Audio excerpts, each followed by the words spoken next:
We start with individual. We start with individual self-actualizing, living a self-actualizing life. And that means running one's own brain, having a sense of choice, being a responsible human being, having fun, finding energy and vitality by finding one's passions and giving oneself to it, and entering into that human adventure, and then living with continued freshness of appreciation.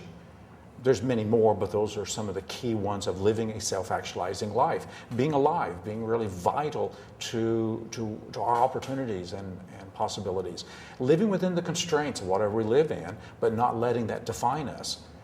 What if you had 10 people like that in a business? What if you had 20? What if you had 1,000 people? What if the people leading and organizing the business were self-actualizing people who knew that to tap into human potential, human creativity, human intelligence, and to create a business like that where everybody is playing their best role and bringing out the best in themselves and their skills, or enabling supporting other people, what kind of a company would that be? So the book is Unleashing Leadership, Self-Actualizing Leaders and Companies. Then I noticed that some people have it, some people do it naturally, and some people struggle. Yeah. And some people get stuck in their, pathologies. Well, the frames. And then they get depressed, and then they get frustrated, and so it doesn't bring out their best self. Yeah. So in neurosemantics, the principle that guides that is, if there's a problem, if a person has a problem, if a person has a problem with another person, the frame is the problem, never the person. That the frame is the problem. That if I'm depressed, I'm thinking some depressed thoughts, and I'm looking at things in such a way that I'm viewing myself as helpless and hopeless, and the frame is the problem. People are not the problem, the frame.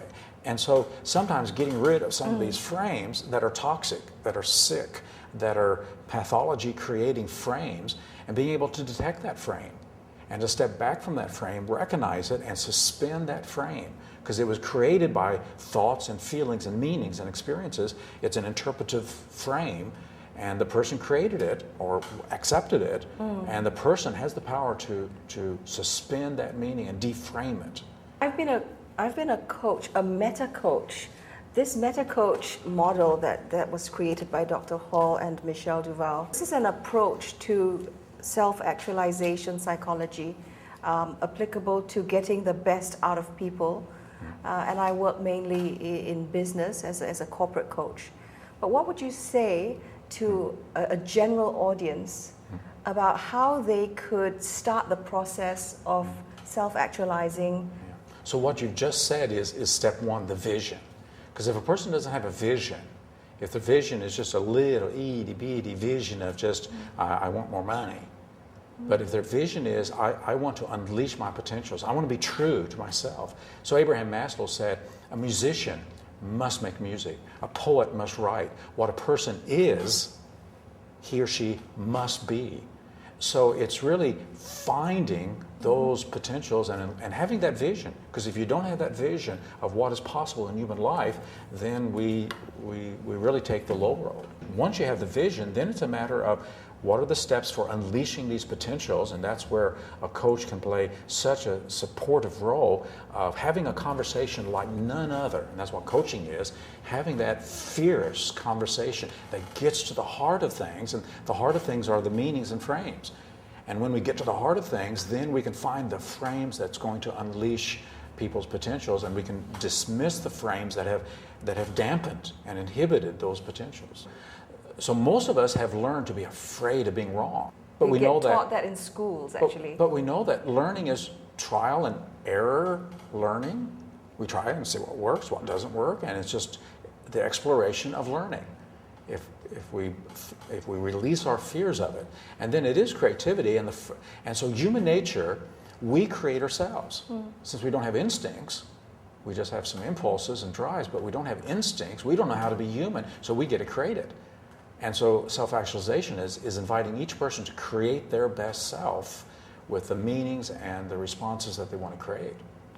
Well, naturally, those of us who are more experienced, those of us who are more educated and who are well-read and well-traveled, aren't going to take instructions very well if we don't feel like we have a part in it, or there's something for us there's an opportunity for us to grow in it. And you now bring up something that is part of self-actualization, and one of the ways of unleashing it, that's education. The more we know, the more we understand our true nature, and we travel and see other way other people's live, then that education can unleash them. Well, this that is opens possible. our mind, actually. Opens the mind. Oh, that can be done. That's different from what we're doing at home.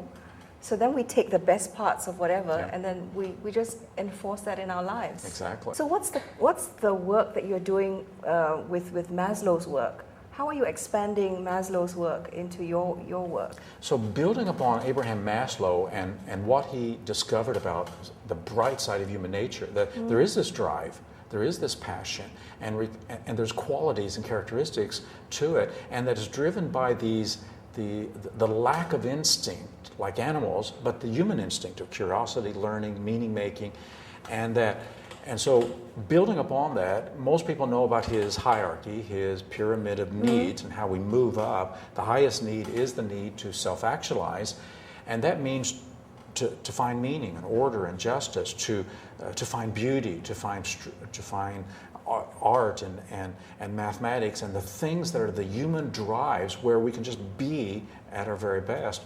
Maslow put it in a pyramid, which kind of makes it static or looks rigid. So we've turned the pyramid into a volcano, so that as we move up, and we move up and down every day.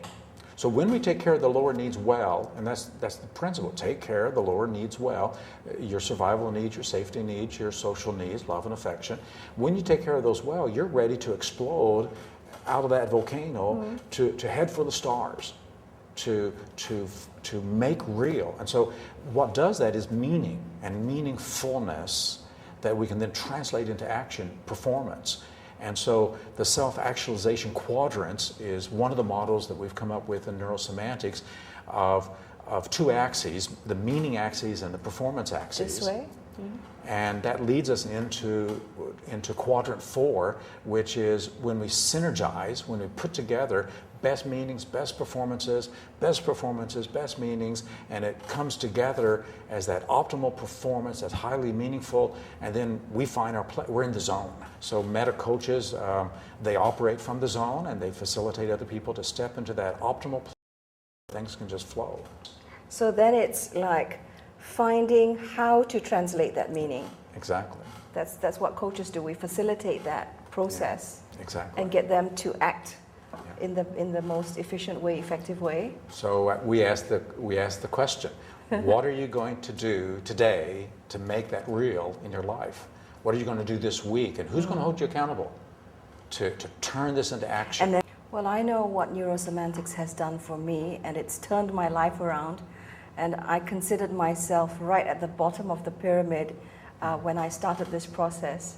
And I'm happy to report that I'm clawing my way up the scales every day, keeping my vision alive by what I do in my time. Because at the end of the day, it's all about the evidence, isn't it? What you can actually see and touch and feel that tells you that where you're going is correct. One final message to the audience.